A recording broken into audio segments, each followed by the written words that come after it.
All right, what is up, everybody? Welcome back to another episode of the Raw Intuition Health Show. Pleasure to be with you again this Sunday morning. For our guest, it's actually very late at night, so I appreciate him showing up this late at night and being here for us. So today we've got an incredible episode for you, very inspiring and just an OG in the raw vegan lifestyle, and truly an elite athlete, and just somebody out there inspiring people and really showing what a fruit-based life can do for you. And he has a Instagram page and a website by that name as well. But I think a lot of people know him by Raw Aussie Athlete, and it's Grant Campbell. So let's get Grant on the show here. What's up, Grant? Thanks for being here. Hey Matt, my pleasure to be here. Yeah, thanks for having me on the show. I'm excited to see this play out, and yeah, Yeah, it's always I've just fallen in love with this lifestyle a long time ago, and it never waned. It's just what well, this everything is a pro, so I'm still in love. yeah, I love it. Well, that's great, and I can't wait to dive in a little bit to your story here shortly. But before we get started, we'll just kind of do the housekeeping things that we need to get out of the way. So everybody share, like, and subscribe here. And also, I've got Grant's links down below to his Instagram pages. Um, and actually, do you have a YouTube channel as well? I do, yeah. It's Raw Aussie Athlete. Okay. Just youtube.com/Raw Aussie Athlete. Okay. I'm gonna get that down there as well. So, yeah, definitely go subscribe and follow Grant for some inspiring education and lifestyle inspiration. So, also, let's see here. If yeah, I guess that's good. But if anybody has any questions, there's going to be a Q&A at the end of the show. So hold your questions to the end, or at least put question marks before your question if you want us to get back to them when we get to that point. And yeah, so I guess let's start off the show. We're going to be talking first off about first Grant's story, and then we'll also get into a little bit about how fruit can enhance your athletic capabilities, and we'll hear from Grant on how that has impacted his performance and everything around his athletics and just his lifestyle in general. So yeah, let's get into it. So Grant, what got you into this lifestyle, and kind of how did that transpire to get you where you are today? Yeah, okay. So I there were some things that happened during childhood. I had asthma, couldn't breathe. Sometimes I wondered whether I'd be able to take my next breath. It was kind of pretty serious. Mm, I remember late nights just sitting up with my like mouth against the fly screen, to the outside wall trying to get fresh air. It wasn't good. I had one of those puffer ventilator things, mm, and I'd get eczema, like when my skin would get hot, it'd get kind of red and itchy and a little bit. I get colds and flus all the time. And so and my mother had experimented taking us onto lighter strength dairy milk over the years. okay. And every time we made that change, my sisters and I all noticed improvements with our respiration. Mm-hmm. Um, so I understood substitutions about things, and that kind of some seeds had been planted about changing diet and lifestyle back then, um, but it wasn't until I was in 1998, a friend that I used to go rock climbing with in the mountains uh, told me about something he'd read in a magazine, and he was just telling me as a friend, wasn't trying to change me or anything, and he was just telling me that this article said about how factory farmed animals get cancer, and that cancer ends up on supermarket shelves. And then the other point he made was that eating uh, animals which have been slaughtered and fear and all the hormones and the adrenaline and all the negative, like all the negative energy basically in that food, that when you're eating that it actually affects your behavior. Mm, And you do see the stereotypes in that with aggressive people, like, Vikings eating a lot of meat or, yeah. things like that. There is something to that. I wouldn't say it's always, kind of rule, but so I did kind of I was influenced by what he said, and I went vegetarian overnight. didn't know what that vegan was a thing. And over the next 18 months, I transitioned towards veganism unknowingly. I just, every time I learned something new, like gelatin was an animal product, I gave it up Mm, and then moved on. And I always felt either the same or better. And if I felt the same, it was actually better because I still felt better because now I'm not dependent on animals for that thing. So there was that, it wasn't just about myself sure. and my own health. So yeah, and I think it helped me to stick with it because I always had that ethical um, thing as well as health consciousness. So it's really that conversation flicked on a switch in my head, and then after that, I started reading food labels and just went on and on. And then a friend, it was 6.5 years after I went vegan, a friend loaned me the Perfect Health program by Dr. Douglas Graham, the author of the 80-10-10 diet, who was my mentor for many years. And I became director of education for food and sport for a while. And um, so we spent a lot of time together. But I heard his Perfect Health program, and that was before the 80-10-10 diet was released. And I just, as soon as I heard that, I went raw overnight. That was November 2005, which Amazing. is 20 years ago. Just Just hit the 20-year mark. yeah, That's 6th of incredible. November. Yeah, Yeah. amazing. And yeah, I mean, it's so fun. Like I had many of the same symptoms that you had. I had the eczema, especially when it like summertime, I would get like rashes and things on the insides of my elbows and the backs of my Mm, knees. Um, and asthma for sure. That was something I grew up with. Had the inhaler, had a nebulizer that I'd be puffing on all the time. So yeah, I remember I would like it would keep me from sleeping a lot of times, and so I would get up in the middle of the night and I would like boil a pot of water and just like put a towel over my head and try to breathe in the steam. So yeah, it's not a fun situation to have breathing difficulties, you know. So I'm glad that your mom started getting you on the right path, getting lowering the milk and the dairy. So glad that was a seed in itself to kind of show you the power of how food affects everything in the body. So um, really cool. And yeah, just that's another thing. Do you think if your friend would have been more pushy with the conversation, would you have been more receptive? Do you think it mattered that he wasn't really pushing it on you and he was just kind of giving you the information to kind of do with what you wanted, or um, do you think how the message is presented makes a difference? yeah, 100%. And I certainly experienced kind of a bit of the flip side of that myself. Like, I think everybody when they first go vegan and they learn all this stuff and they're experiencing benefits and they're like to all their friends and family, Yeah, like you I should did do that. this, you should read this, and it's because like to me it was because I just didn't have any experience with being in that position and I didn't haven't developed, let's say, the social skills or the etiquette kind of skills of actually respecting someone else's like I didn't see the that other people felt judged because they weren't eating like I was eating. Hmm. So they didn't really want to hear about it. And so yeah, definitely the soft approach is more effective for anything in life to reach people. But the most effective thing is really reaching someone in a way that they can receive what it is that they when you can see that they could benefit from it. But it's like if they're not hearing what they need to hear in the way they need to hear it, Hmm. it's not reaching them. Then there's no point, there's no point even talking. Like Yeah. yeah, it's not about, it's ego based if you just it's like I'm a teacher and I'm going to deliver the message. Yeah, Yeah. absolutely, I agree. Wow. So yeah, you have done um, more than 70. You've completed more than 70 ultra marathons. You've done Ironman competitions. What other athletic feats have you completed so far at this point in your life? Yeah.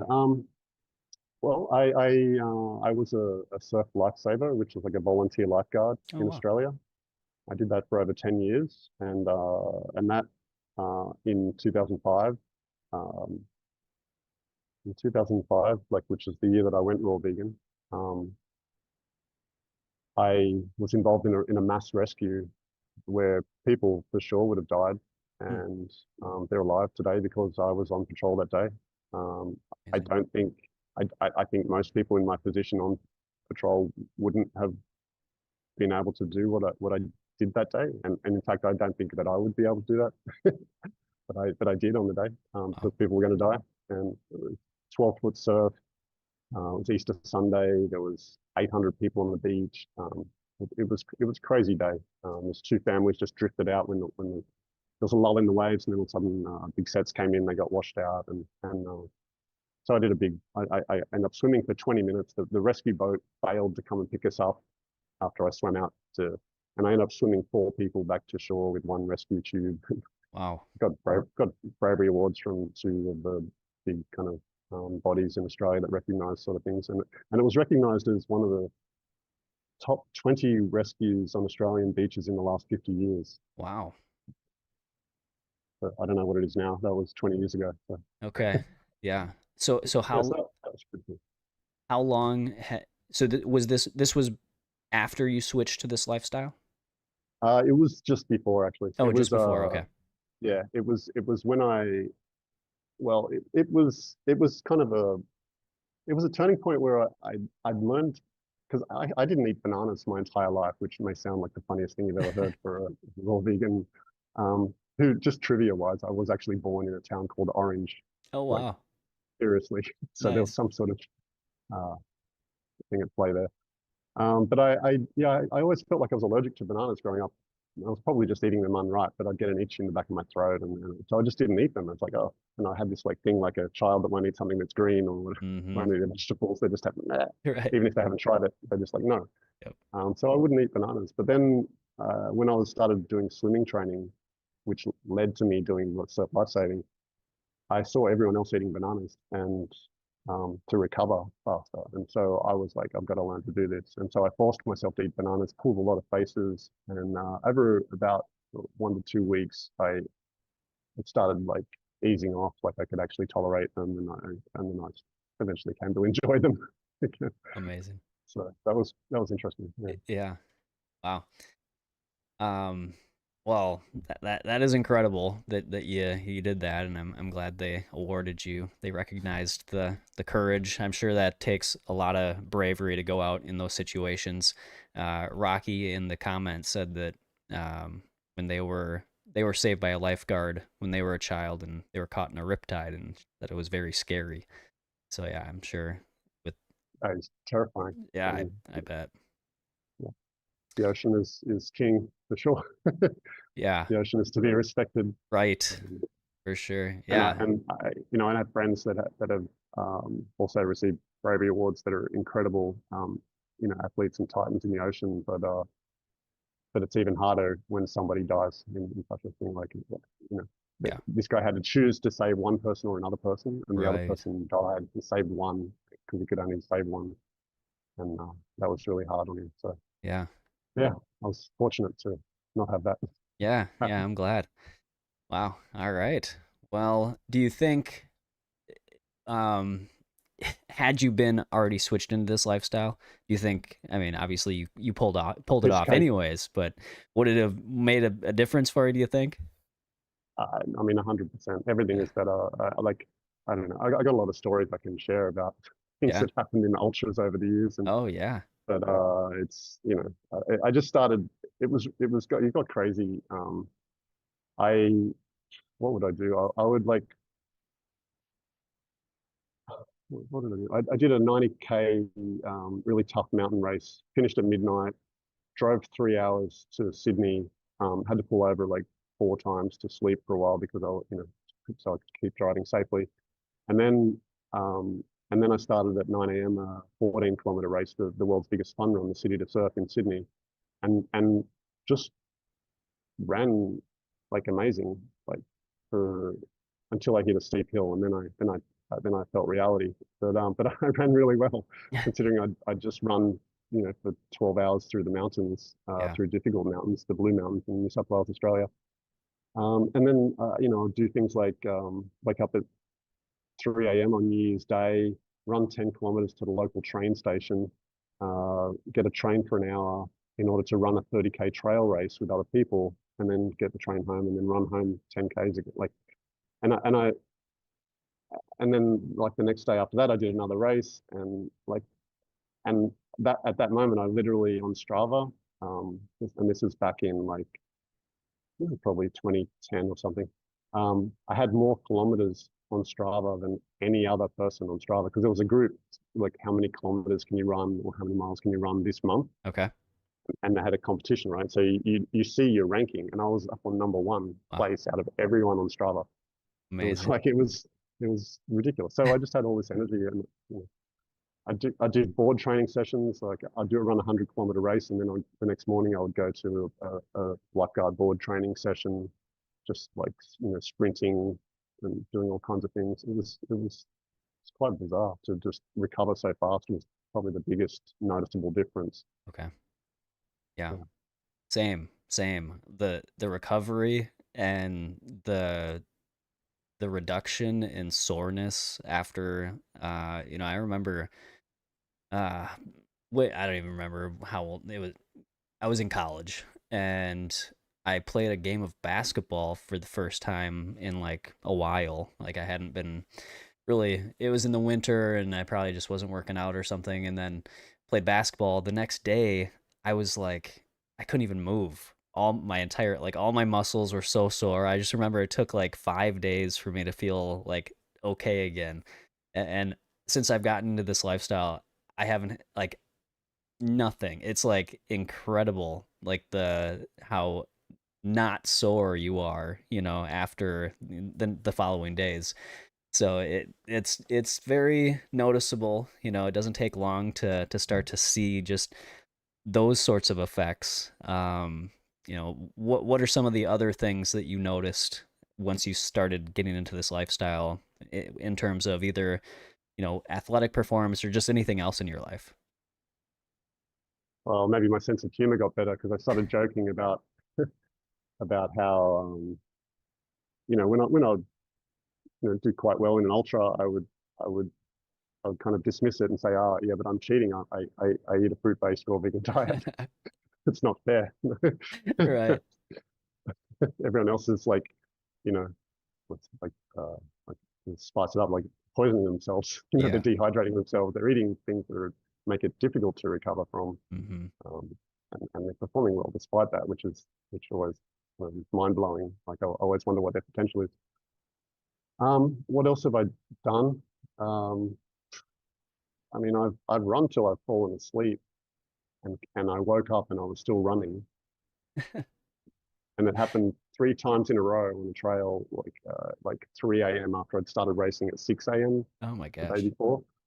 So 21 hours in, and I'm just running along this slow, gentle, unchanging, narrow pathway, and then all of a sudden I'm realizing I'm not looking at my headlamp on the ground anymore, and I can't rationalize what's going on. Like I'd read stories about people like Dean Karnazes getting blindness on a race uh, through I don't know what that was from, cold, or maybe he didn't have electrolytes or something. I don't know. Mm. But I'm like, but if but no, that's not happening. And then I'm like, if and then if my headlamp failed, like it would have faded. It wouldn't just suddenly stop. And it's like, no, so that's not what's happening. And all this is happening in my like I'm asleep, but my mind is conscious and playing over the stuff. And then as soon as I had the idea, I must be asleep. I had this shot of adrenaline, and then I woke up.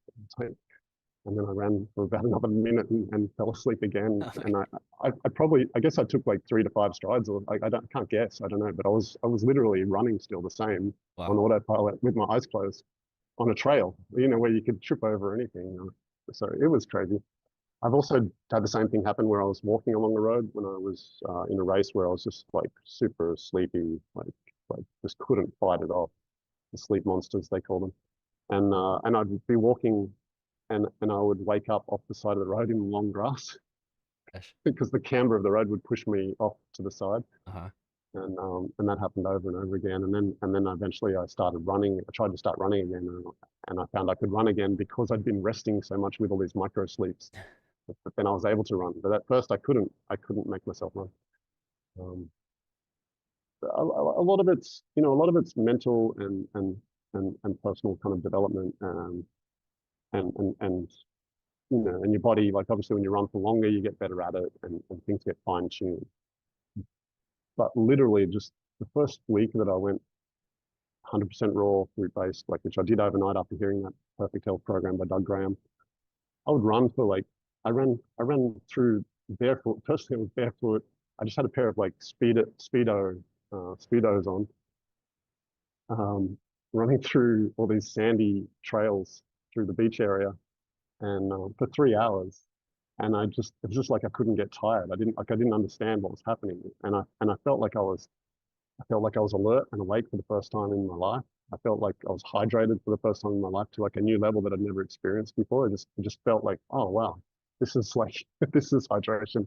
And I felt this buzzing here for the first week as well, which never kind of came back again. But that was pretty interesting. I don't, you know, Wow. I don't know what that was, pineal gland or the Yeah. whatever, something going on. But I just felt this buzzing, like awakeness kind of feeling, where they talk about the third eye Yeah. chakras and all that kind of stuff.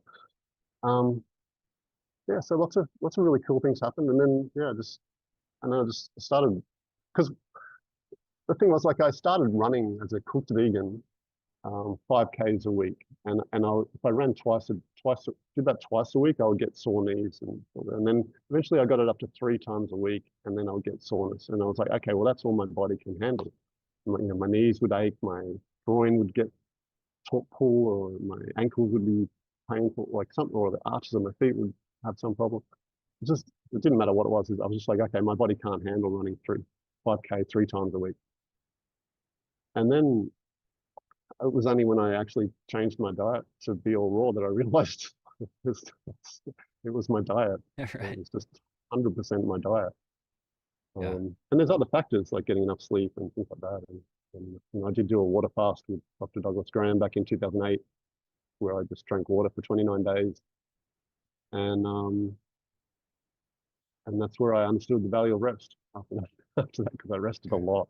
I had more nerve energy than I'd ever experienced in my life.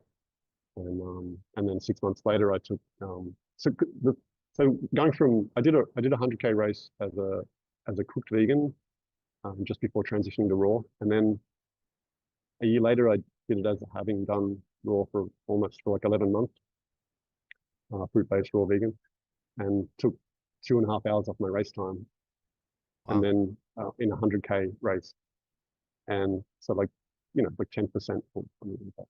And then and then and then then a couple of months after that I did that water fast and continued with the fruit based raw diet, and then did the same race again that next year, and took another 2.5 hours off the race time when I'd spent 1 month drinking water, you know, and then the next few months just recovering, like just slowly building back up again, and then it just took another.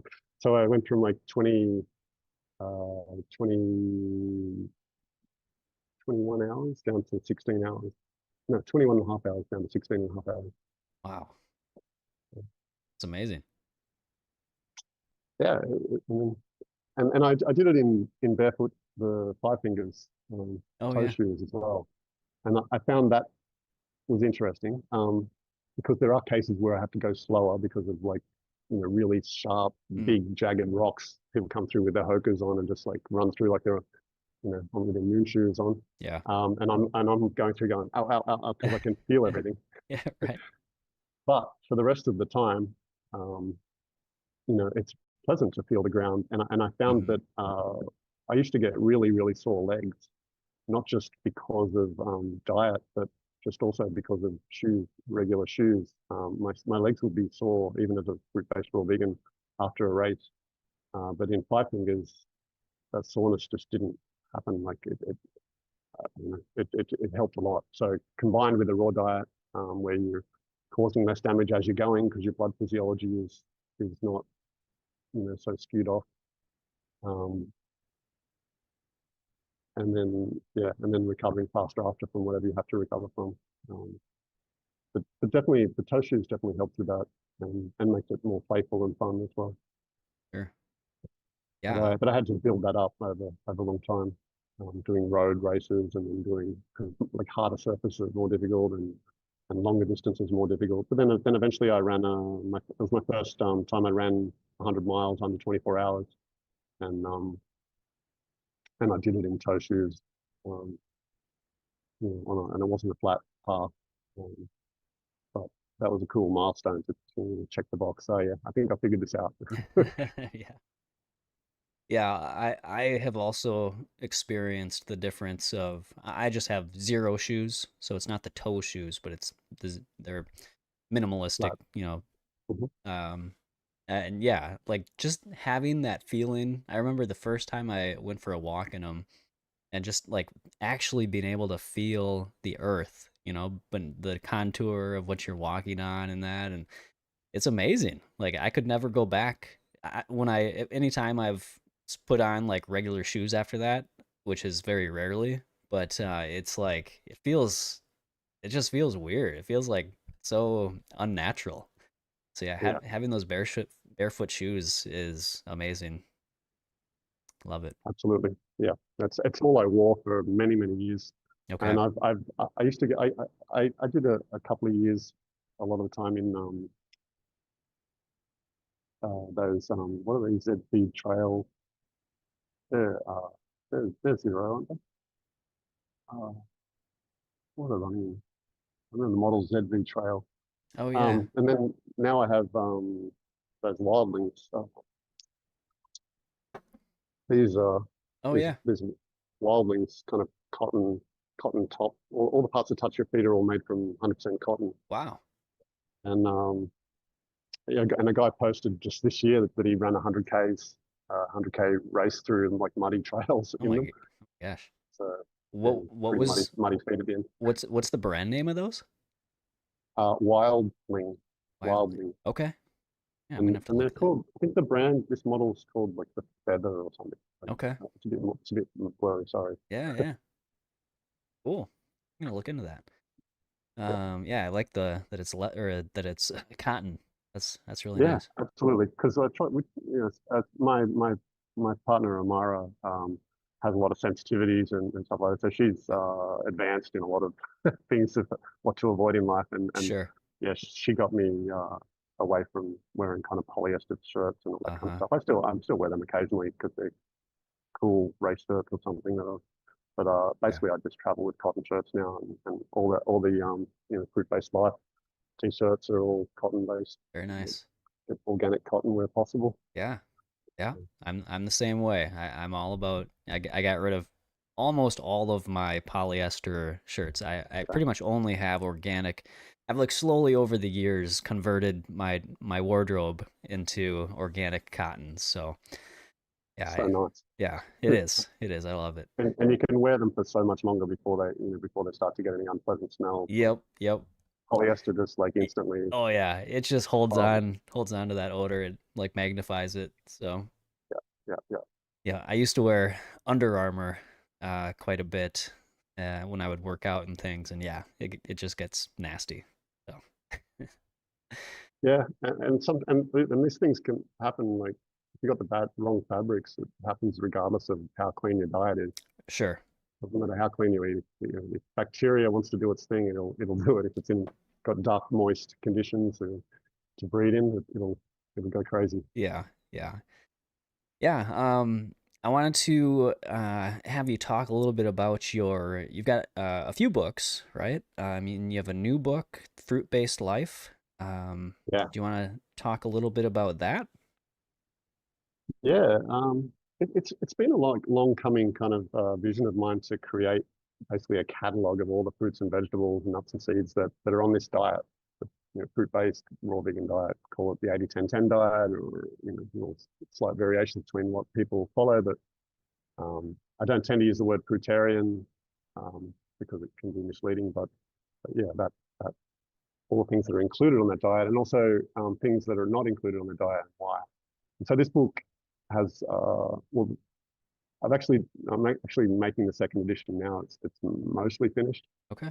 so it's coming soon. But first edition's been released, and anyone that buys the first edition, I'll give them the second edition for free Cool. when I release it. It'll be next year it gets released. But the next edition has 430 over 430 fruits, vegetables, nuts, seeds, and it's got a picture of each one. They're categorized by food combining groups. So, is it a sweet fruit, acid fruit, sub-acid fruit, melon, or, all the different types of vegetable groups. Um, and so the book catalogs all that, has the pictures, and it joins, it also classes the foods under the food combining groups. It then has like the family that it's in, and like soap berries or stone fruits and all that kind of thing, Yeah. and breaks it down by like two or three categories below the food combining group, and then it has the food itself and all the other ones in a group of related. Even the nuts and seeds, I break them down into subgroups of similar ones, like pecans and walnuts are very similar and different to all the others. So trying to bridge the gap between common names, common naming, and the botanical, scientific naming conventions, the binomial nomenclature. Mm-hmm. nomenclature. Um, yeah, so that's been really super fun. Has the genus and species of each fruit and vegetable, because that's the only unique name we have, right? Because there's probably like 7 different fruits called Nispero Okay. in different countries. So Yeah. guava in English means what we know as guava, but guava in Costa Rica is actually known as guayaba, and guava means ice cream bean Yeah. in Costa Rica. So it's completely different, Yeah. the same name.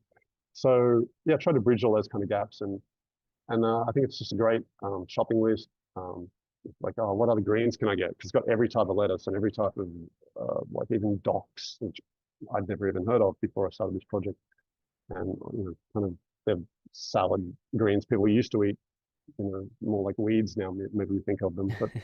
but they're good stuff. Yeah. And so got all that kind of stuff, all the herbs, and it leads into what the other books that I'm writing still, which have not been released. Which the next one is going to be on food combining, and I have this like super elegant food combining chart that's like I think is revolutionary. Like it's so like sacred geometry and all that kind of stuff. Like I feel like it's Yeah. something like that. Like it's so simple, because food combining charts, I always hated them all. Yeah.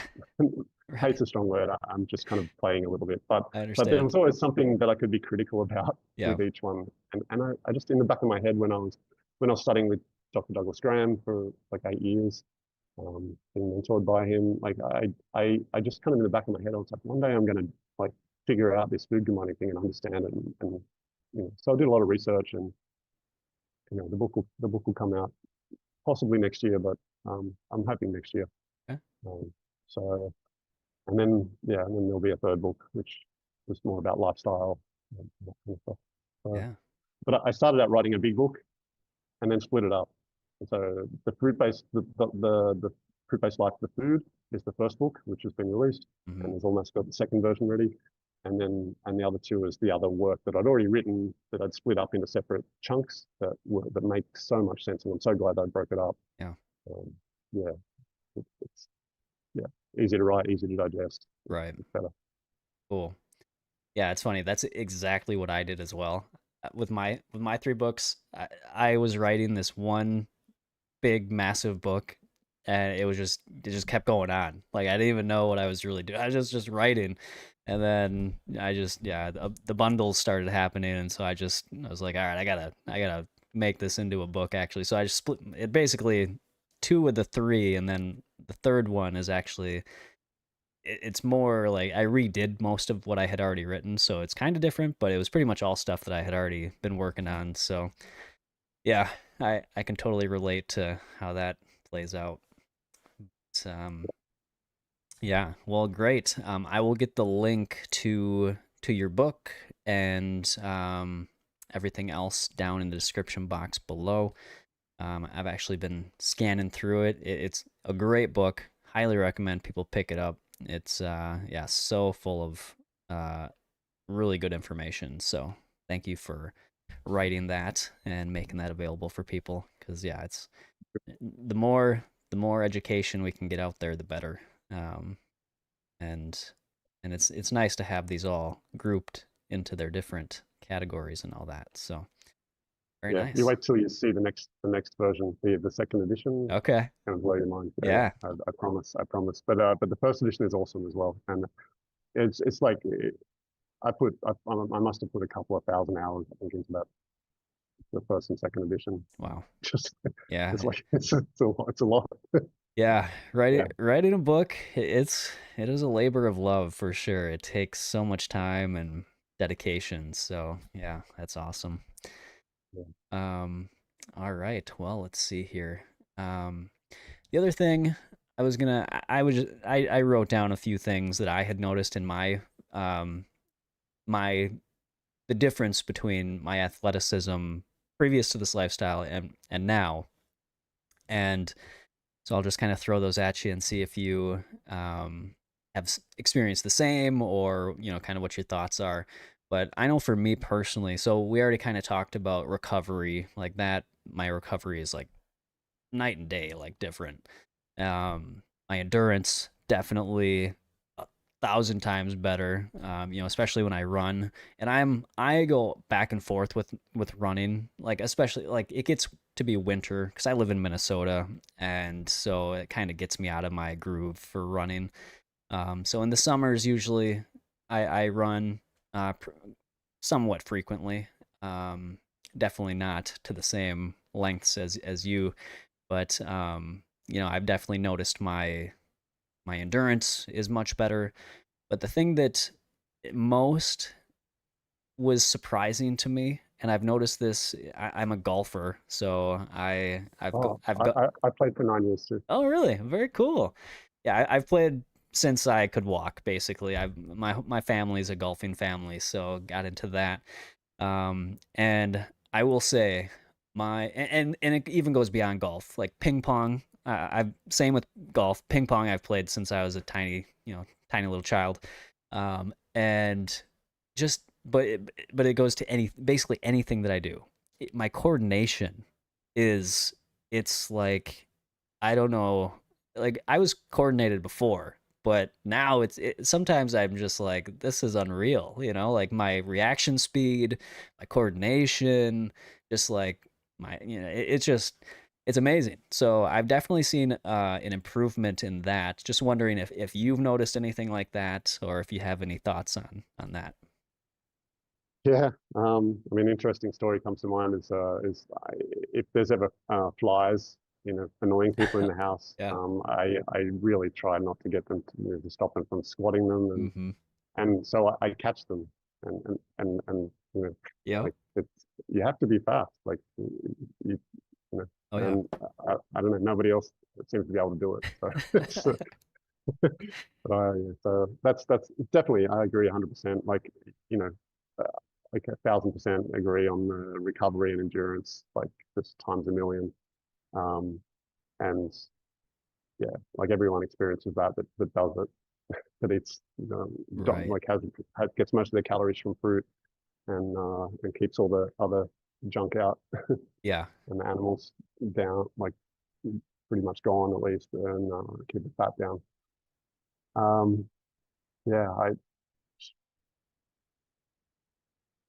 yeah, like I just felt like can just be more productive for longer. Like there's more productive hours in the day. You're not, I remember when I worked in the corporate world for 15 years at IBM, Mm. corporate slavery. Um, Yeah. Fortunately, I found freedom a long time ago. Um, but I remember I used to like get sleepy after lunch, even on a cooked vegan diet, and and I'll just feel like have sleepy time, and that doesn't happen. Like it's just I don't need that. Yeah. Um, and I find that I still you know like 8 hours sleep a night still seems like the gold standard. If you average that, if I get less than that, I don't feel as good, Mm-hmm. but I can still function incredibly well on like 4 hours sleep or 5 hours sleep or whatever. But I don't ever want to make a habit of it, back to back, day to day. Like, but and if I do that, I try to catch up. Like when I run ultramarathons, obviously, and I'm running for more than 24 hours, and I'm just like I miss a whole night's sleep, then I'll get, you know, the classic. I would get if I run a 100-mile race or something, then I'll or longer, then I'll get like 12 to 13 hours in bed for like the next 3 nights. Okay. And that basically is, like, you do the math, it basically is catching up on a whole night of sleep plus a little bit, plus the extra because you're doing, obviously putting more physical output out during that time. Yeah. Um, yeah, like definitely, like my ping pong is way better than it was, as a child. Or like I I can just kind of do anything. I had this expression with, my running, since I first started doing ultras, was that I valued being race ready all the time. I didn't want to like be like an Olympic athlete that peaks for a certain performance and then they kind of trough and Mm, binge on crap and drink beer and get fat and then they peak again the next year for their big performance again. sure. um, I valued always being race ready. So if someone just turns up and says, "Hey, I've got all your race gear ready. You ready to go do an ultra in the morning?" I'll be like, "Yeah, that's awesome. Thanks for organizing. Like, that's cool. I'm ready." Yeah. Um, yeah, Very nice. Um, I feel like that is one of the great things about this lifestyle is that it like it keeps you even if even if I go an extended period of time like with much less exercise than I usually do or without running even like over the winter if I don't run and then I pick it back up in the spring. I feel like not that not that I'm exactly like probably as race ready as you would be, but like I feel like I can get right back into it. It's like the when you eat correctly and you have other good lifestyle habits like getting enough sleep and reducing your stress and things. It just kind of keeps you because I can go run and again I feel like I hardly even missed a beat. It's like I can get right back into it, and I feel good. Obviously not at the same level as if I had been doing it regularly, but it keeps you in pretty good shape to be able to jump right back in. I Um, agree. yeah. So yeah, it's cool. It's nice to have the experience and like we said, you've been doing this for 20 years now. I think the first time I came across you was at when I was watching Woodstock Fruit Festival videos way back in the day. Mm. Um, and so yeah, I mean I've seen you around, and I've been inspired by just seeing what you've been doing, and for people that don't know, the first time I actually met you was at the retreat at the vegan wellness retreat in Michigan here in August, and I'll just say like you you're just your energy is so welcoming and like it's just I felt like even though it was the first time I was meeting you, you're just so kind and like approachable, and so I appreciate that about you, with how successful you've been and just like how long you've been doing this. I know like I don't know. I feel like you're humble and but confident and just knowledgeable, and so I I don't know what I'm exactly trying to say, but I just want to say I appreciate the how approachable you are and just your kindness and your availability, to chat. When I saw you at the treat, we chatted, and yeah. So thank you for your what you do and the energy you put out and just your kindness. That's very flattering comments. I didn't want to interrupt you. I was Yeah, yeah, yeah, um, yeah, I do really appreciate that from my heart. That's very kind words. yeah, Um, I kind of I felt like it from you, like 'cause we literally just met there, and I didn't like I hadn't like I didn't know your background so much, and um but what I noticed was like you just had this sincerity and focus, and like if you said something to me, I would like pay attention and listen and like look it up and check, like whatever, like I would take it seriously, whatever, you know. Well, thank you. And you have a gentle, kind spirit. Your energy kind of reminds me a little bit of Nate and Lissa. Oh yeah, well, I Yeah, real food appreciate that. runners. But he's a sweet He kind of is. heart, He is. pure soul as well. So yeah, Yeah. Well, thank you. pleasure. It was a pleasure to meet you. And Likewise. yeah, yeah. Likewise. Will you be at the retreat next in June? It's almost impossible for us to do that because Uh, we have retreats in Thailand in May. okay. And so like it kind of breaks my heart if we can't make it, but I don't know how that's going to be possible. But Sure. we set our retreat dates in late January. Okay. Like people can sign up for it now, and the retreat will be in May. But whether it's the first week of May or the second week of May, it goes for 2 weeks. Okay. But it can shift by up to 2 weeks based on the durian season because it's important to hit that Yeah. right on the head and Oh, give people that experience of like the best. Because if we're like, oh, that awesome variety has just gone out of season, and now we just have like Montong to eat, which you've already had before, or whatever. Like it's a bit like disheartening. So mm-hmm. we, yeah. So that's why we set the final. We finalize the dates by the end of January. As soon as the flowers appear on the durian trees, we set the dates. Okay.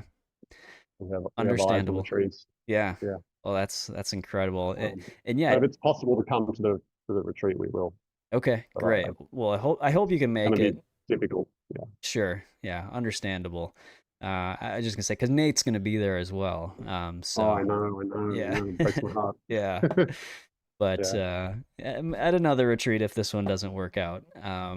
But do you want to share where people can find out about your retreats and the ones that you offer? Yeah. I mean, everything that we books, retreats, everything's at fruitbasedlife.com. Um, yeah, there's tons of information about it. There's an FAQ there that's quite extensive that can answer all most people's upfront questions, and that's publicly available on the website. And then there's a private FAQ that we send people when they sign up, when they pay the deposit, then we send them that out, and that'll give them like all the other details, like the location and like and that's quite detailed as well. How to exchange money and all the kind of helpful details to make it easy to travel Okay, yeah. and to get the most out of the retreat experience and what to bring and all that kind of stuff. And I've been running the retreat since 2011. So before the first Woodstock, I Oh started wow. running the retreats in Thailand, and now I run them with my partner Amara, and it's so much better. Like she brings that female energy, Mm-hmm. and she's wonderful with food, making recipes and flavors um, and also smelling durian and knowing like this one has this problem, this one's perfect, this one has another issue, like. And so she's really awesome at doing that. She gets up like bless her, she gets up at 5:30 in the mornings and well leaves at 5:30 in the mornings to go out during the retreat just to get the best durian for us. Wow. So to take her nose out to the stalls and get the freshly dropped stuff while I'm doing other things at the markets. But yeah, so all the details are there. So there's videos you can watch about the retreat. There's testimonials and all the information is all there. Like all the foods that we get there, all the fruits and vegetables that are available, what to expect, the ideas of like rough ideas of the schedule, layout of the event. So we go to waterfalls and jungle hikes and Nice. where there's like we're in national parks where there's wild elephants and you can see, we don't see the elephants because wild elephants aren't, you don't Yeah. dance with wild elephants. Yeah. We have park rangers to keep us safe and keep us away from any problems like that. But we can see where the elephants have been, and basically they go up the river before us, and then we go up, and then we come back down before they come back down in the afternoon to sleep again. It's Wow. kind of so it's pretty exciting. We go Yeah. like waterfall after waterfall after waterfall after waterfall. It's epic adventures and fruit orchards and yeah, beaches and just Wow. incredible. And we have a professional chef as well. We're actually going to have Raphael from the Austrian Food Festival and his Nice. mom are going to come and chef. at the retreat. So they'll be Cool. back. Yeah, Raphael's been before to the retreat, so That's awesome. grateful to Wow. have them back. Yeah. Yeah. Well, I won't be able to make this one, but hopefully I can make a 20 retreats in the future. That they sound amazing. So That would be epic. I'd love to share that experience with you. yeah, I appreciate that. All right. Well, there's quite a few questions here in the Q&A. Do you wanna jump into that? Oh, yeah. Right. I haven't looked at all. I've been cleaning that up to you. Yeah, You're doing such a great job. yeah. Thanks. All right. Chat Um, session. yeah, so here before we get to the Q&A, so one last time, your Instagram, so you've got two Instagram pages. So you've got Raw Aussie Athlete and you've got Fruit Based Life, and then Yeah. fruitbasedlife.com, right? And then is there Yeah. any other spots that you YouTube as well, Raw Aussie Athlete? YouTube is Raw Aussie Athlete. Yeah. Yep. I haven't started making videos for the Fruit Based Life YouTube channel, but that's a thing that's coming. Okay, perfect. Yeah. All right. Any other Um, places? Fruit Based Life is also on Facebook. Um, yeah. Okay, And then that, that, that covers all the main bases. cool. Yeah. All right, sounds good. Well, let's hop over to the Q&A room here. So yeah, let's So I'm not seeing, I opened the chat, but there's no questions there. Where am I? um I'm not seeing anything. it it would are you on the YouTube? You're on the YouTube video? It wouldn't be in Zoom if that's where you're. Yeah, Right. it's Sorry, yeah, got it. yeah, I'm it's wrong. it's Yeah, streaming over got to it. YouTube, so that's where the comments are at. I'm just Um, gonna have to open up that as well. yeah, and I can always read them as well to you. Um, so let's see here. Looks like Rocky's got some questions for you. Rocky says, would love to know his thoughts on supplements like B12 and vitamin D in particular. Does he use them, and what are your thoughts? Yeah, I don't take any supplements. Just give me 1 second here. I'm gonna Sure. pause that. Yeah, and I had double audio going. Oh, yeah, yeah. I know how that goes. Um, yeah. So yeah, I don't take any supplements. I am a big advocate for take a supplement to get you out of trouble if you have some sort of emergency situation. But I really, even for B12, like I don't my experiences and observations and what I've noticed in other people and other experts is that there is plenty of time to respond to B12 symptoms and recover from it. Um, are there some people who are so perhaps in their mind about being pure and strict and that they can actually ignore all those symptoms for enough years that they will develop permanent damage? Yeah, that's possible. Sure.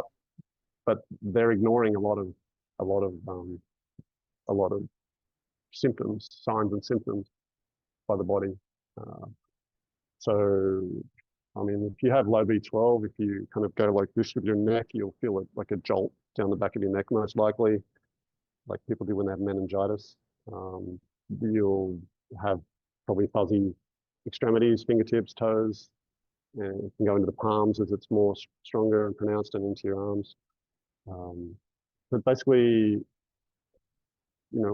just less stress means your B12 will last longer. So live with peace and harmony within yourself. Do everything that requires to be that way, stay that way. Sure. And your B12 will last a lot longer. So that's one major problem is people just blow through their stress vitamins, the B vitamins. Yep. And yeah, if you have a lot of frozen kind of foods like frozen smoothies and very, you know, depend on that a lot and having it every day, um, really cold environments kill off the B12 in your gut. So that can be another challenge. Some people have reported getting B12 symptoms because they were having, and Doug Graham had that experience many decades ago. You have these frozen mango smoothies every day to cool down in a hot climate. Interesting. Um, yeah, and yeah, I mean, this B12 is a complex subject, but if basically my take is if you have a problem, take a shot, get yourself out of trouble. And if you don't feel a difference, you probably won't on B12 after the shot. But usually people feel a change straight away. Some people have violent reactions to B12 shots, and I've known one person in particular that was a friend that had like a violent reaction to taking B12. Oh wow. But usually it's completely safe, and the only scientific kind of negative to taking like too much B12 is getting kind of dryness of skin a little bit in the face. Okay. And that's really the only negative that I've heard of any substance. But I would much rather fix whatever problem is causing low B12. Obviously, we're not meant to have low B12, and we're not meant to live on supplements. Otherwise, our species would have died out a long time ago. So I'd Right. rather figure out the problem and move forward and stay clean instead of corrupting our future with supplementation forever. Sure. Makes sense. Cool. All right. Well, thank you for that. Let's see here. We've got another question from Rocky.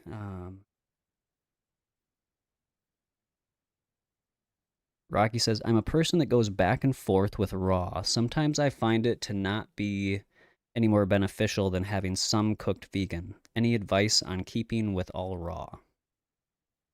Yeah, it's a good one. And people, like it's like what's your motivation for continuing? I I I went through lots of phases in life. Like I binged on stuff. Uh, like I went raw, and then for the first 6.5 years, occasionally I binged on like fried vegan garbage, like horrible, hurt yourself, high fat, oils, salt, just like Indian street food kind of vegan food. Like, um, and it was because I wasn't happy within myself. I was in a relationship, I was in a marriage that wasn't, truthful at that point. Needed to change, and I was stuck in the corporate world still back then, and finding it difficult to figure out my life, and so I started using food as a coping mechanism, and obviously that's not a good reason for eating. So eating is supposed to just be to nourish the body, and you shouldn't have to ever recover from eating. Right. So personally, I got to a point where I wanted to be my best for myself, um, and also for others, my loved ones. So once it became holistically, like for myself as well, and as well as other people, I got to a point where I just was like, I have no desire, like just there was literally no desire to ever harm myself. Like, why would I do that? It Hmm. doesn't make any sense. But the people that are suffering, hurt people. Like they hurt themselves, they hurt other people, Yeah. um, and people that suffer, like they often cause suffering. And so the only way out of it is just to stop the suffering by nurturing and nourishing and resting and recovering and celebrating. So you got to be clear on your reasons, and you can write them down. You can tell other people, but until you have that motivation to really just be your true authentic self and not just try to escape from that, you're gonna have a rough time. And it doesn't mean you're not on a beautiful journey, and it doesn't mean you're not going to get there. And there were many times where I thought, oh, this is the last time I'm going to binge on something. I went into a fast food place one time and bought like a Subway sandwich of vegan, whatever crap, bread and or whatever Hmm. veggie patty sub thing Yeah. from Subway. And as soon as I ordered it, I was kind of changing my mind. I was like, oh, what am I doing? Like, and then, but I'm like, I've ordered it, so I kind of felt guilty. I couldn't just cancel. They're already making their food, so I paid for it. And then when I walked out, I just threw it in the trash. I didn't even Mm. open it.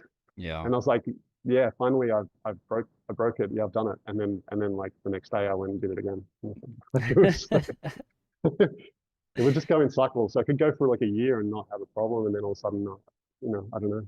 I couldn't.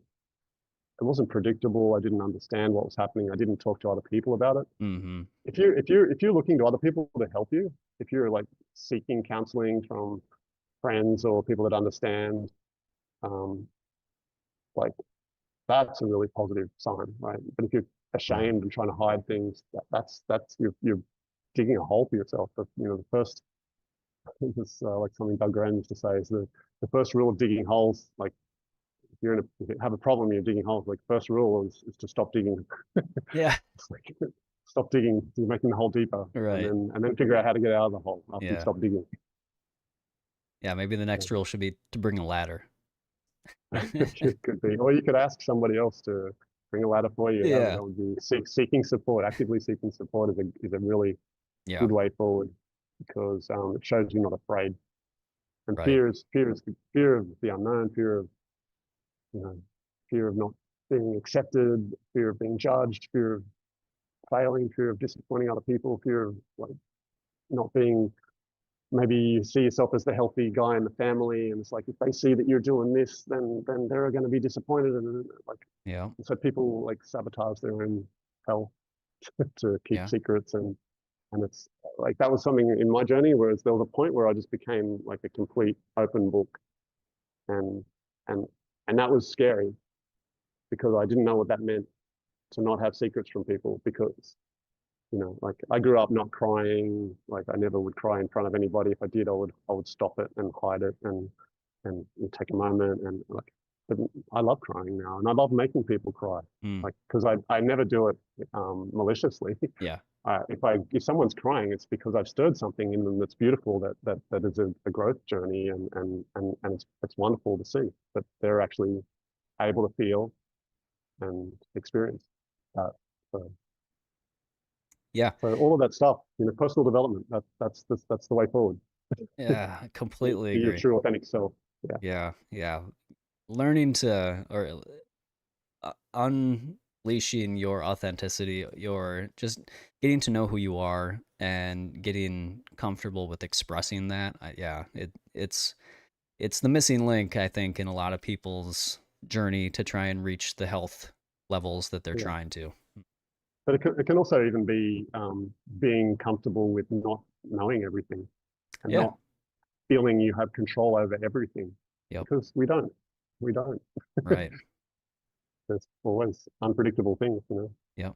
Who predicted COVID or a war or whatever? I don't know. Yeah. Yeah. Yeah. There's always some unpredictability there. Never know. We'll never know all the answers, but I think we're on a good path to getting at least a good portion I of think we them. know a lot. I Yeah, think we know a lot of answers. Yeah. enough to keep us good. But Rocky also is curious about your thoughts on salt. Do you eat it? What are your recommendations for that? Um, there's a great page in my book about that. It's just one page, but it's like 11 points, I think, Mm, of all the reasons why no. As an ultramarathon runner, it's let me say stupid to eat salt because it means I'm dependent on salt then mm, because like every other ultra runner that most of them eat salt, there's very few that don't. They all depend on salt because they lose your aldosterone levels are lower, a hormone our bodies produce. They're lower when you eat salt, so you get better at losing your minerals, sodium being a major one. So when people that eat salt then run an ultramarathon, they're losing salt all the time in their sweat and in their urine. Um, but I don't eat salt ever. So, and I've been through the 2 or 3 month kind of transition period where your body adapts and brings up your levels of aldosterone production. So I hold on to my sodium really well and my minerals really well. And my sweat is not as salty as it used to be. And it still has minerals in it, but I'm not like hemorrhaging minerals when I run and mm-hmm, do endurance activities. Um, but then that creates a problem because when I would binge on fried vegan street food after being kind of clean for a long, like for months or a year or whatever, then that salt that's in that Indian street food or fried garbage um, food, that salt, my body couldn't get rid of it. So I would puff up and retain fluid to flush it out and get rid of it eventually. But I'd be swollen like the elephant man for a couple of days. It was insane. There was one time I went to work at IBM one day when I like had one of those bad binges and just ate all like the street, did like a food crawl from food establishment to food establishment, like bad food establishment, but all vegan, but not healthy, the opposite of health. mm-hmm. And my feet were so swollen that I couldn't do up my shoelaces to go to work. Wow. And I went to work with open shoelaces, like, like you see on people homeless in the street or some like, that for whatever reason. So that was crazy. And I've never been overweight, but I don't know how much extra body fluid I had, but like somewhere between 5 to 10 kilograms, I would guess. My From my groin to my knees, my legs were touching each other. Wow. I've never experienced that in my life, apart from just that 1 week where I did that. Um, I mean, I had blood in my poop one time Mm. from eating from a binge that just obviously ripped up all my colon. Wow. Yeah, Yeah, it's insane. You that's can really intense. hurt yourself because going it's more extreme to yo-yo from like super clean to super dirty, Yeah. even if it's vegan. Yeah. It's super harmful to the body. Like so, but it was the path I took, and I'm grateful. But I Yeah. couldn't have kept living that kind of polarity of eating clean and eating dirty, Yeah. whether it was every few months or whatever period. But yeah, you got to deal with your stuff, face your stuff as soon as possible, and just be vulnerable and don't be afraid of it. Mm-hmm. Yeah. Great advice. Um, I also, I, this was years ago, but I had something, I put like a bunch of soy sauce, like, I don't remember it, namashoyu or something else. But anyways, it was like so salty. And the next morning I woke up, my lip was like huge. My bottom lip was massive. It was like just so filled with fluid. I don't know why it chose my lip, but that's where it chose. That's where Wow. yeah. And that whole day, it was like I like bit my lip really bad, or I smashed something into my lip. But yeah, it was just fluid retention, and I haven't had soy sauce since. So I remember an ultra marathon run that I did before I went raw. I was cooked vegan, and there's people tell you you have to eat salt, you have to eat salt, you have to eat salt, right? So I had this trail mix, which is also a huge super stupid no. Don't have high fat while you're racing, you're never going to perform well. sure. But I had these like nuts and seed kind of mix, and I literally poured salt in and added it through based on friends' recommendations. And it was the stupidest thing because during the race, I was about a quarter of a way through 100, yeah, but maybe a third of the way into a 100-kilometer race. And I get out this food that I've got and I go to start eating it. And I had a couple of little pieces and I literally couldn't put another piece in my mouth. It was so salty. I felt Mm, like, like a slug that's just been salted or something. And then just like they die, right? Like yeah. I literally like I couldn't put it in my mouth. So the food that I had, I couldn't eat anymore. It was so stupid. I didn't realize until I was and then I'm in the race and I've just got to deal with it. Yeah. I couldn't eat, so I just drank water and I think I waited until I got to the next aid station and then got there hungry and then ate the next food that I had. Yeah. Speaking of fat, Rocky is also wondering, what do you think of the importance of omega 3s? Some people say that any fat can have a negative effect. Oh, absolutely. Yeah, too much fat is too much fat. Yeah, omega threes are still fat, but I think it is important. Like, so it's important. The omega three is important for different reasons. So, um, the omega three to omega six ratio is important because because of the inflammation response and clotting and unclotting of your blood for that to function properly. If the balance is out, there's too much omega six, and both those functions don't work properly. So your inflammation response won't work properly. Then you're going to be like not like what Matt and I were talking about, where we recover super fast and don't have much damage happen while we're actually being athletic. Um, but if you have bad inflammation response, you're going to accumulate all kinds of problems. They're not going to be recovering.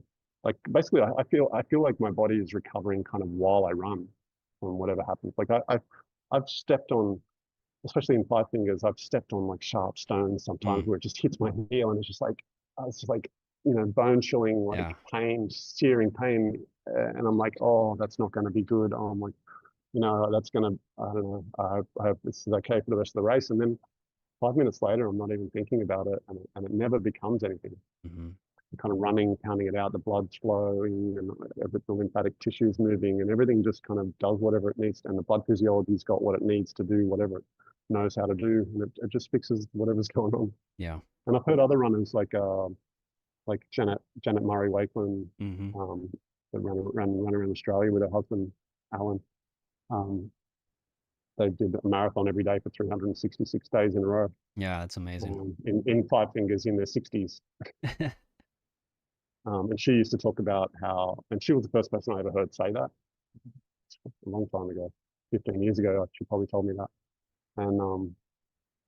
And she said that she would be like running down a mountain and like sprain her ankle, fall down and go over on her ankle or go and steep, and then she would just get up and keep running, and then nothing would ever happen.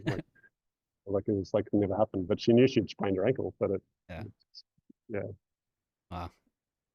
I feel like I've experienced some of that too, where the next day I'm expecting it to be sore and it's just normal, you know. So yeah.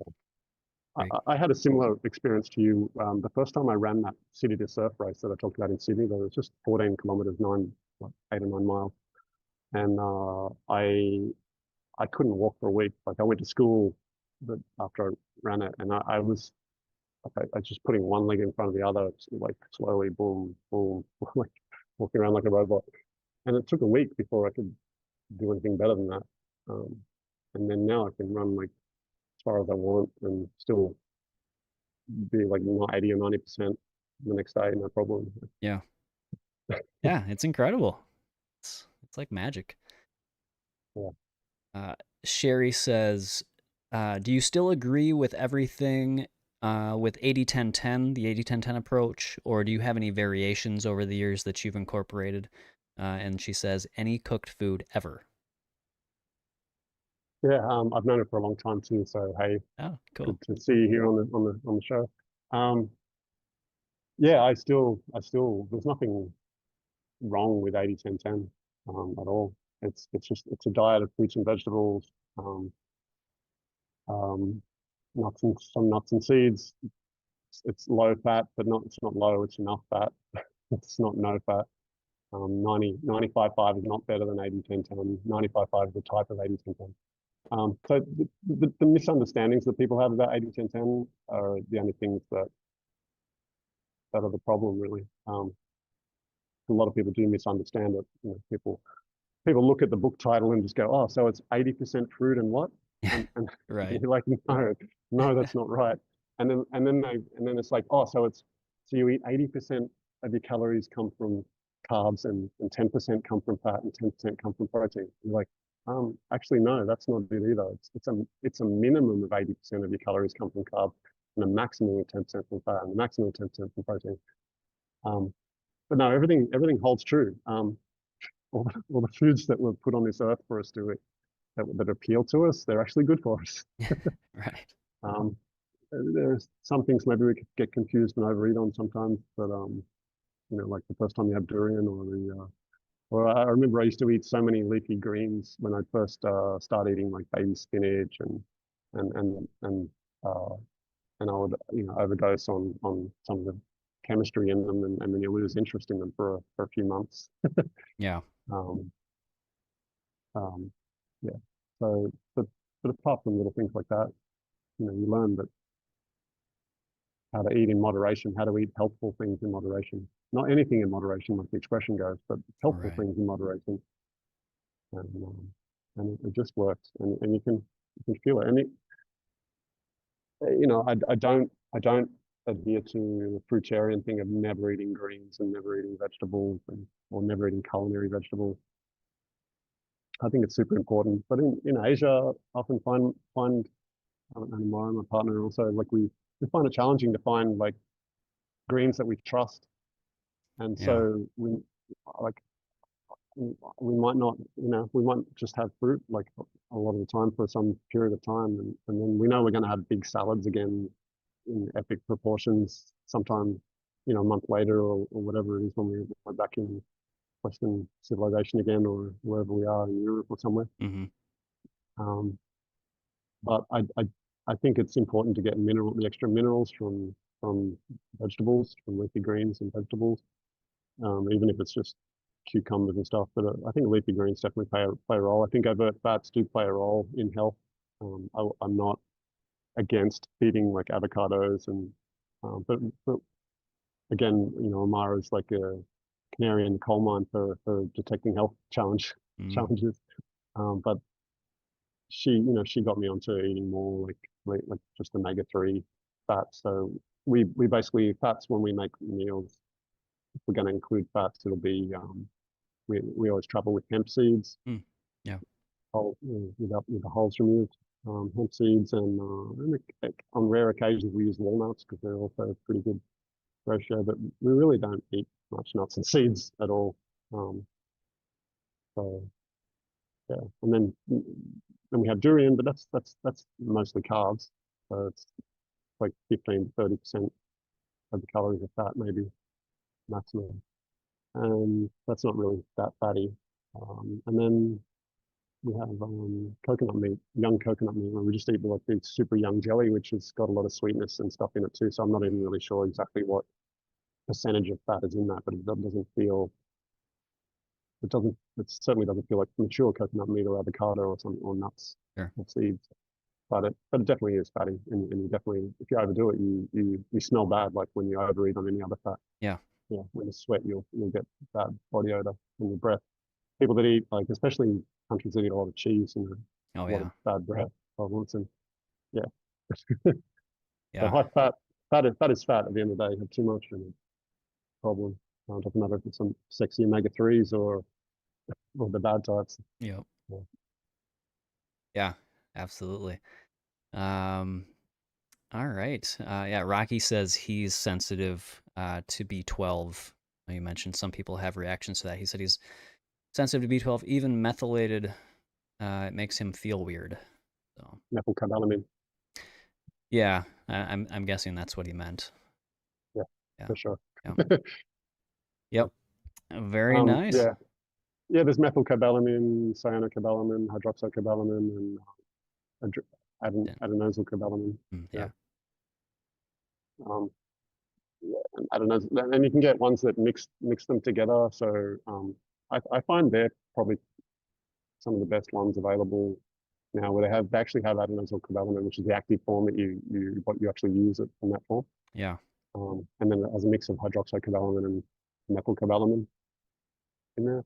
But Mm-hmm. but you have to watch out because they also like to add like cherry flavor and things like that, like Mm-hmm. chemistry to it. So that's a negative.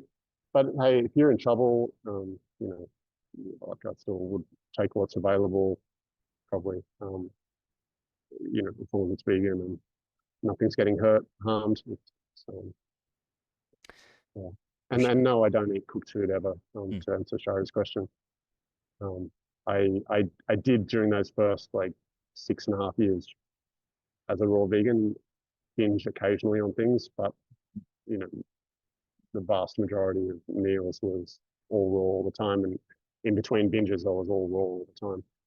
And I've never, since I first went raw, ever considered myself not a raw vegan or considered not being a raw vegan or not being fruit based or anything like that. It just hasn't even crossed my mind. It was really just unconscious struggles with those things that I mentioned, the relationship I was in and the marriage I was in the corporate world, kind of slavery, kind of feeling trapped kind of feelings. And they just, yeah, basically wasn't happy. So it wasn't in peace. So those who suffer create suffering Yeah. Right. and until they stop. For sure. Yeah. All right. Well, um, I got one last question for you. So sorry, Betsy. I know you're not a fan of my questions here, but there's no more viewer questions. So my last question would be: can you just share like what is like a typical day? Like what do you eat in a typical day? Right here, right now. It changes all the time. I'm in different countries all the time. Sure. Yeah. So, like, like here, I'm eating super simple. I'll have like something juicy. Uh, Firstly, most of the time, Mara and I like to eat twice a day. Um, but there's plenty of times where we eat 3 times a day. But we always start with juicy, and we usually end with salad. But sometimes we do like a sweet kind of salad thing at the end of the day. So the juicy things right now for me would be dragon fruit. Has been a feature in the mornings. Pretty much all I've been eating in the mornings. And then in the middle of the day, I'll have like sort of mid-afternoon, I guess, because I usually don't eat straight away when I wake up. Um, and then yeah, I'll eat like up here. I've been eating bananas a lot in the middle of the day. Namwa bananas, Goy Manang, which is like lady fingernail bananas, which are epic here in Thailand. Little pointy, curvy bits on the end, like a long black extension on the end of the banana. Hakmul bananas, which are like kind of like a burrow kind of banana. And Goy Hom, kind of an aromatic banana. Looks like Cavendish, but it's not the same. Hmm. So I've been eating those. And I've been eating a little bit of jackfruit, which will be a part of the lunch meal. And then at dinner here, I've been doing some unusual things, which I've never really done before. I've been buying sunflower sprouts, using that as it's like a salad base because it's available here. It seems clean, and I can kind of buying it from a local market where it's like small growers, and Nice. you can ask them what they put in, whether they spray it or not. And, sunflower sprouts, I've been getting okra. Um, so like about like a bunch of this of sunflower sprouts, and then maybe like 30 okra, and then I'd blend some corn. I can buy a fresh corn here really easily, Mm. and I blend up like two or three, like cut off all the kernels and use the back of the knife to scrape all the extra goodness, sweet stuff out of the Yeah. cob, and then I throw that in the blender with some lemongrass, with fresh lemongrass, fresh kaffir lime leaves. Um, what else would I add? That's pretty much it. And then I'll chop papaya, throw the cubes of papaya through, and then pour the corn based dressing on top. Oh yeah, I've been putting like half to one avocado in the dressing when I've been doing that when we have avocados here. Um, they're not like super abundantly available here, so but sometimes you can find them and they. So yeah, that that dressing gets poured over the top of it all and just mix it all up and just eat it. And then other days I eat the same dinner, but I don't, and I just throw it all in a bowl and just eat it. Like, so you make your dressing as you chew. Right. Um, super simple. But then yeah, the rest of the time, because at the moment Amaro's in Chile visiting Amaro, and we're about to meet up in a few days on our way to Borneo. Nice. So that's really exciting. Yeah. But she loves making food, and she often makes dinner for me and for us, and that's a real delight that she does that.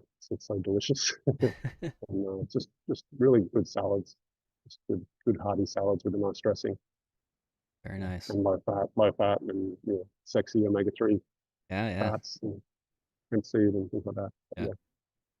Very cool. Nice.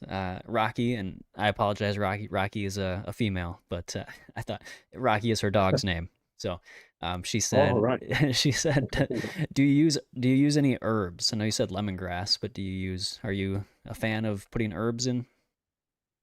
Yeah, yeah, and Amira's even better than I am with herbs because she's such an amazing smell and a gift for flavors Mm, and balancing flavors. But yeah, I enjoy all the herbs. Like I use everything cilantro, dill, arugula, rocket. Um, Here they have garlic chives is another thing I sometimes put in the dressing. Um, I don't eat like onions, the strong oniony kind of flavored things, but garlic chives I find is like a nice mild alternative, which doesn't try to battle its way back out of your body yeah. with unpleasant aromas as soon as you eat it. And it doesn't make your eyes like tear up by looking Mm, at it, right. by cutting it up. Yeah. Um, yeah, so definitely open to eating herbs, and the book is the fruit based life for food book is has a big section on all the herbs that are, some of them are like kind of fast digesting and some are a bit slower and a bit hardier. Um, Hmm. Maybe better for like lemongrass, blending it into a dressing or something like that. Kaffir lime leaves, I wouldn't just kind of start chewing on those. Yeah. But yeah, like, I like those flavors. I don't find they're too stimulating. When I eat, if I kind of occasionally I still find myself having a little bit of spices, like hot chili kind of like thing. Like the family here in I have family here in Thailand, Oh wow. and yeah, and so one of my sons married a Thai girl, yeah, so Okay. in the house here, and their family runs a curry business, like so they make epic like flavors that are only made from local herbs, and Wow. their curry paste is one's called jungle curry paste, and it's raw vegan, and it's clean with no additives or so. I really like the smell and flavor of it, but when I have it, I find I need to sleep more, Mm. and I feel like it's just like draining me, like I'm leaving a light on in the car or something. And it's draining the battery. It's just like for like the next 10 hours or whatever it is to however long it takes to go through your body. Yeah. I just feel like it's just like wasting energy. So I don't like that at all. So usually I don't have any, but occasionally I still have a bite of it because I do like the flavor and I don't know, I don't feel like challenged by the heat. Hmm. I can handle it. I'm really good with pain tolerance and stuff like that. But but it's something I have less and less as the years go by, and yeah, at some point I'll probably just completely stop having it. But I still have a little bit this year. Okay. Nice. Yeah. Cool. Um, Rocky says, what about herbal tinctures? You dabble in tinctures or anything like that? Herbal tinctures, like when you say tinctures, I think of things that you apply to a wound or something, isn't it? Um, Or I is I, that, I or is think it for I drinking? yeah, I think she's referring to like, they use alcohol to draw out the constituents and herbs and things. Yeah, I think that's out of my. I don't use herbs like I'm not like a Dr. Morse or like Uh-huh. a follower of all these people that sell herbs. Sure. To me, I kind of like I kind of dress those kind of things as supplement sales, snake oil sales kind of things. I personally haven't, found that herbs have kind of healed anyone better than water fasting or just living cleanly, exercising, getting enough sleep. And I think, if people are taking herbs and then not doing the rest of the lifestyle stuff, it's Yeah. like, the herbs aren't going to make up for lack of everything else. And Right. I think if they're doing everything else, they probably don't need the herbs. Right. But for sure, herbs have an effect on people. Stimulation also isn't automatically bad. There's plenty of things that stimulate us. Just eating anything, it's stimulating, Hmm. not negative, but there's certainly stimulating things that are bad for us, like hot chili or Yeah. garlic and stuff. Sure. But everyone draws their own line, and you know, in moderation, it's not gonna be the worst thing in your life if you eat some garlic. Yeah. But I don't eat garlic. Yeah. Yeah. Right. And what about um she says, do you recommend not consuming cold frozen smoothies then? I know you said they can affect Uh, B12. yeah, they can, and so I do like what I find I personally do is if I have something that's colder than I would like to put down, I keep it in my mouth until it's warmer. Mm, And if you give me banana ice cream and I'll wait till it's kind of melted quite a lot before I'll eat it. okay. Um, I might dabble on the edges a little bit as it's kind of softens a it, but then and I won't like eat the core of it until I prefer it when it's not so cold. It's just like to me like getting a brain freeze. It's not fun, right? If you Hmm. drink a That's frozen awful. icy kind of drink or something, it's horrible, right? Yeah. Um, I kind of feel a bit like that, or when you get cold on your teeth and to the point where it's like it doesn't feel nice. Yeah.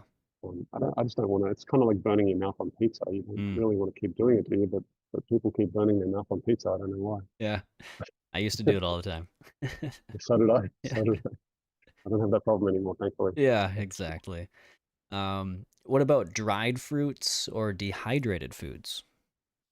Yeah, as an ultramarathon runner, they're essential sometimes because there were times in the early days where I carried way too much fruit on my back, and I was running with like over 10 kilograms of a pack on my back, it wears you down and you can't finish the race. But it's cool if you can rehydrate it before you eat it.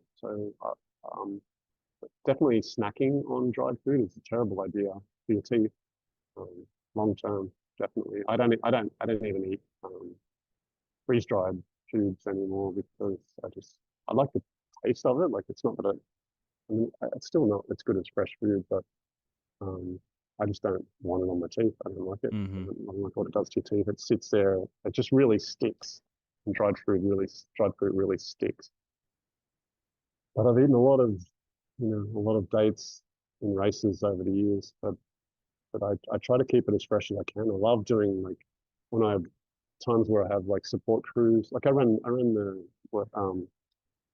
Cascade Crest 100 mile race near Seattle Okay. some years ago, and they had aid stations like every 5 miles or something. Wow. It was epic. I didn't have to. I carried like this tiny water bottle, and I just and I drank the water from the aid stations, which I usually am a bit fussy about and bring my own water, but I didn't in that race. But they had grapes and they had watermelon at every aid station, and I just went through this race and ate Amazing. mostly watermelon, and I raced really really well. Did Wow. like for like 32 hours for a very tough 100 miler through like some crazy mountains near like Mount Rainier. Mm. Yeah, it's cool. Yeah. Very cool. What's the typical distance between aid stations that like a normally you would find? A lot of races are like they want to see something extra from you. It's the reason they run ultra marathon races because they want to see you deliver, right? Sure. So they don't like to make it easy. Um, and there's a guy in the UK that runs races. His slogan is the hard stuff. So Mm. that's what his races are all slogan is the hard stuff. Um, but they tend to be in the less generous races. They tend to still be every 18 miles to 30 k's, 18 miles, something like that, Okay. between aid stations. It can be. They're not usually longer than that. But I've done some races. Well, I've done plenty of races where it's completely self-supported as well, where it's not Mm. even a race. Sometimes we just go out with friends and we just be like, "Oh, let's just do this thing today," Okay. and explore some trail. Or someone comes up with some crazy trail from one mountain to another mountain and going around or linking up things that other people do in certain races, but linking like 5 things together and doing it all in one day, or Mm-hmm. some crazy ideas sometimes through like virtually impenetrable wilderness, and you've got to find your own path. Yeah. Um, and that gets more challenging. So we drive. Sometimes we could drive down fire trails the night before and drop off food and water supplies at certain key points that perhaps we'll cross once or twice during the race, and then we can pick up on the way, and that can be enough to get us through. But there's been times where I've found myself short of food and water, and I've had like 3 dates to eat for like while I'm running for like 4 hours, 5 hours or something. Mm. Like it's like, and so I just rationed it, Mm. have half a date, and then you know, Yeah. but you do what you got to do. But Mm-hmm. yeah, it's amazing what you can do when you have to. Mm-hmm. Yeah, for It's sure. better, it's better than dying. Yeah. Yeah. Yeah, I would agree. Um, what about Rocky wants to know what about like fruit raw vegans that say that you don't need to drink water because you're getting all Mm. the water from your fruits. Do you agree with that, or what are your thoughts on water consumption? Yeah, I mean, my girlfriend will kill me if I say that you don't need to drink water. Um, uh, no, I think water is super important. Um, I do prefer to get most of my water from my food. I don't drink much water generally, but I don't hesitate to when I'm in warmer climates. And um, I do tend to perhaps drink a bit less than would be optimal hydration. I do kind of feel that because I feel like a little bit more hydrated when I drink a bit more water. But Mm, I tend to get most of my water from either coconut water or from my fruit mm-hmm. and salads. Um, but yeah, that's probably a point that I could improve on a little bit. Um, just getting brownie points with my partner. No, Yeah, just yeah. kidding. You got to do that. No, but I think she's right to a degree. Like, and Mm, I think it's a terrible idea to just like my friend Robert Lockhart that died mm, a few years back from Woodstock Fruit Festival yeah. years. Um, he had scarring on his kidneys and he for some years I think just didn't drink any water but coconut water, and got all the rest of his water from his food. And I don't think he made any exceptions to that. He just didn't drink water at all, as though Mm, it was like toxic or something. yeah. And it's really not. I mean, like, what could be better than drinking like rain? If it rains in the jungle and you get water off a leaf and you're drinking Right. like rainwater, like, it's so pure and divine, and it's such a wonderful experience. Mm-hmm. I remember once drinking water from a waterfall in Thailand that was up in a clean area, and I know there's bacteria in the waters, and we're not used to it. People can get sick or whatever. But I drank water from this waterfall, because my friend was trying to sell Kangen water to me, Oh yeah. and that, that product, Yep. and I was like, yeah, I don't think so. Very expensive, and whatever. Yeah. And was very skeptical. And but then he was telling me about how, like, if you drink Kangen water and then you jump up and down, it doesn't swish around. It just kind of gets absorbed faster because it's structured water or something like that. Mm, And so I kind of ignored what he said, but I got curious about what happened if I drink like the most natural, like amazing, stirred up, like structured water would be in a waterfall, right? Surely. yeah. And I drank like a lot of water, like more than a liter. I just guzzled water until I was like felt like I had a stomach full of water, and then I jumped up and down, and it didn't like I didn't swish around like when water like when you drink like tap water or Yeah. chlorinated water or something. It swishes around a lot. It doesn't really like just kind of go straight in your body. So I think there's something to that. I don't know, but Okay. Yeah. I don't think about it too. Cool. And I think the water I get from my food is obviously structured Mm-hmm. and you know, I think getting as much of your nutrition as possible from fruits and vegetables makes the most sense. When I'm racing, I did a race where I ate, I think it was 18 kilograms of mango. And from that, it was a 100-mile race. And from that, I got 14 liters of water. Yeah. And and during the rest of the race, I drank 10 liters of water. So over the whole race, I had 24 liters of water, but 14 of it came from my food. And then I'm thinking about other people eating their like creamed rice thing, or their like condensed milk out of a tube, or Mm, their like whatever things they're eating, their muesli bars or yeah. their goo gels and all that kind of crazy stuff. And I'm thinking like, how much water? Like they're like going to have to drink 24 liters of water. Yeah. They're not getting any from their food. Right. If they're drinking 24 liters of water, that's a lot of water to put in with your food and to try to still digest you. Yep. Like, I'm only having to drink 10 and I'm still like having to wait, like after I eat bananas or something, then I wait a little while before or I'll drink the water first and then wait a little while, then eat the food. Mm-hmm. It's a whole like timing thing, right? Yeah. Because you don't want to eat food, then throw water on top and dilute all your stomach acid and your enzymes. And so it all takes longer Yeah. to digest. So you want all the stuff to get, all the nutrition to get as fast as possible where you want it to go, Mm-hmm. back into the cells. So yeah, so that was interesting with the year I measured that. Yeah. Yeah, mangoes are an excellent race food. There. I can imagine. Yeah. So we'll do a couple more, maybe one or two more questions here. Rocky also wants to know, so some people say that running breaks down the body, especially like long distance, it's unnatural. Like, what are your thoughts? I mean, clearly you're still doing terrific, but like, what are your thoughts on how running? Does it break down the body, and what do you think?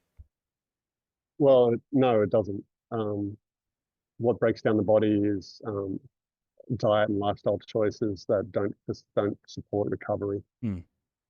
So people very strong-minded, strong-willed. I have amazing friends who do incredible things, and they're better runners than I am, but they're not still doing it because they can't anymore. I have friends with hip replacements and friends with knee replacements and all kinds of things like that. And you just, I mean, this some of these friends, like I had friends in ultramarathons that they would. There was this one guy who would carry a steak, like an uncooked steak, and a cooking kit, Hmm. fire lighting equipment, all that kind of stuff. And so he'd celebrate in this race when he did this race every year, we both did. And then when he got to the top of this most difficult climb, he would sit down and cook up, spend 20 minutes and cook up this steak and have like this little bottle of red wine and celebrate with this steak and wine and then continue on the race. And then I had this other friend who would drink alcohol also during race, like wine. He would drink red wine during race, and he would vomit his way through every single race, Hmm. and just thought he just had this like condition where he couldn't race without being sick. But he wasn't eating what I was eating. Yeah. um, and they're tough. They're tough guys, and they're amazing people. But the body can't recover from stuff unless you give it what it needs. Mm-hmm. Um, Dehydrating foods and high fat. And it's just it doesn't work. Yeah. It doesn't work. Never, it never will work as well. And then like I think of people like Yanis Kouros, one of the greatest runners of all time, the Greek that lived in Australia for 20 years and became Australian of the Year, actually. He ran 303 kilometers. That's like I think it's like really around 200 miles in in 24 hours. He still holds the world record. No one's come within 10% of it. And Wow. he said this record will stand for the rest of time. That's what he said when he did it. He said, I will run no more 24-hour races. This record will stand for the rest of time. And 1995, it was set and nobody's beaten it still. Yeah. But he ate a lot of carbs. He didn't and there was some fat definitely with his carbs, but he ate basically a carbohydrate rich diet of cooked things. Hmm. Um, not not massive on fruit from what I could tell Hmm. from watching footage of his races and talking to some of my friends used to crew follow him in races. But yeah, he would get like 2 hours sleep when he moved to Australia. He was working three jobs, getting 2 hours sleep a night for 6 months. Like, what is that? Yeah. Who does that? Like, Yeah. that's something else. That's something else. And I don't know what he is. And even when he was 60 years old, and I emailed him and asked him some questions about ultra marathons, and he actually responded, which was flattering because he's an amazing guy. But he was still interested in doing races then, but no one would ever organize them to his standards. So that's why he didn't tend to do a lot of races in his later years. He didn't like to waste his time. Mm-hmm. Sure. He took him very seriously. Yeah. There was a cool guy in Australia called Cliff Young who's died some years ago of cancer. But he was a potato farmer, and he won the Westfield races that were held. Shopping Centre Westfield sponsored these races back in the 80s. So in 1983, the first one, he won the race. He was 61 years old, and he beat everybody by like 19 hours, I think. And he took like 2 days off the course record, like Hmm. did it in 5 days instead of 7 days. And he was on TV in Australia. So I was 10 years old. And I remember being captivated by that. And then later on in my local area, I was running a fun run as a in late high school that one of my friends just pulled me along to, and I ran it and suffered my way through it. So I hadn't trained or anything. It was 6 kilometers or something. And after that, I saw Cliff Young was running in a race on the same track for 12 hours overnight from 7 p.m. to 7 a.m. It's the first time I'd ever heard of ultramarathon kind of craziness. And I see him there, and he pulled these plastic pants on, and he was doing his signature cutting diamond cuts into the pants to aerate. This was before like they had all these high-tech fibers like Yeah. fabrics for the cooling. And so I met him there, and he signed my race bib, and I still have that. Wow. And so it was always in me. Like I was always inspired by it, but I couldn't do it until I first went vegan, and then I started running more. And so I thought, oh, this is it. But then when I went raw vegan, I like it was a whole nother level, and I just started craving, and like I was like, what else can I do? Like I have Mm. to, there has to be more. Like instead of just observing that I was doing more in hindsight, I was like, looking forwards. What else can I do? What's next? What's next? Yeah. A whole different thing. Oh. So what's next for you now? Is there anything else you want to accomplish? Always, always. I mean, I've been focused on these books um, a lot in the uh, last year and a half. So that's taken a front seat really just to Mm. get those Yeah. done, which I'm still working on. But I've done a lot, achieved a lot, and yeah. Um, I still, you know, well, Harriet Kerr, she's an ultra runner from Europe, she lives in Spain. Okay. She always runs in the Pyrenees Mountains, and we were supposed to do this raw race together where we just ran the two of us, um, sponsored, and it was 900 kilometers. Mm. And we're going to run this thing in like 16 days. Wow. Just get a few hours sleep each night, and but we never did that. But that would be cool to do. I still want to run a 10K in under 40 minutes. Mm. I did 40:02 one time some years back. And I still know that I can, if I focus on it, I could do that, but I haven't done that yet. Okay. Yeah, I mean, the goal that I've always had is, since I first started doing, since I first, yeah, since I went raw, and I've been doing ultras for like a year. Um, I I set this goal to run 100-mile race when I'm 100. So Cool.